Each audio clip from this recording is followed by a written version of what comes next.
Tell us what would happen if men couldn't be manipulated sexually. What would happen to women? That's a fear of God.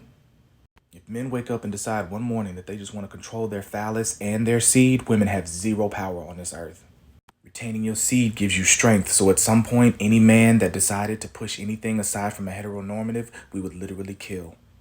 And with strong heterosexual masculine men in leadership, there would be nothing women could do to receive provision and protection aside from submit. Completely. All this bullshit about what is your definition of submission wouldn't even be in existence. 100% enthusiastic compliance and obedience, period. Baby mamas would be a thing of the past.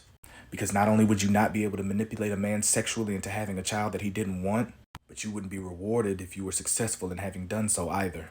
We'd eliminate single motherhood overnight. Women's job would be to their husbands. Please your man, keep home, and guide the children. They would be over no finance because they've already shown that they are frivolous with it. As we know that they will not carry the burden of provision for anyone except themselves because they have already demonstrated so, they will not be in control of any money. His verbal disrespect would go too. Any woman that asserts that she doesn't need a man would instantly be cast outside of the gates of the city to fend for herself. Against the wild. We would institute a dress code. Any woman that does not adhere to it would be put away. Whether that be in the house or a separate place in society where they would learn to follow these laws out of fear of abandonment. Men would be in control. And not docile and effeminate ones or these. We'd eradicate them. Men would go through rigorous trials and tests of manhood and have his mettle tested by other men.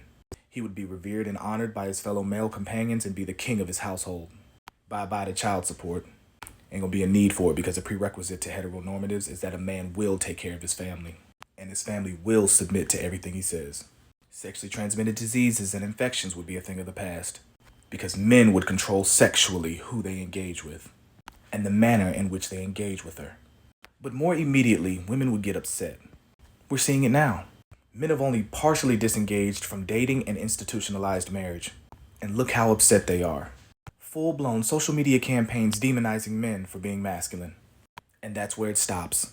In fact, adhesive to compliance, we're doing the exact opposite of their insatiable and insufferable requests. On average, we're becoming more happy and they're becoming more and more miserable. And it's because they're half-ass returning. They realize that they need a man, but they don't want to come back in full submission. That's why they're talking that shit about partnerships and teammates. They think they can get back in our good graces by claiming equality. You're gonna get in your place, which is behind and underneath a man, period. Or don't, and continue to be strong and independent. We don't give a fuck. Because women need men, and men want women.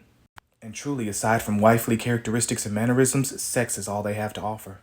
Because if we had that, we already control access to relationships. They could be wifely as fuck and still would have to hope and pray that we choose them. Bars.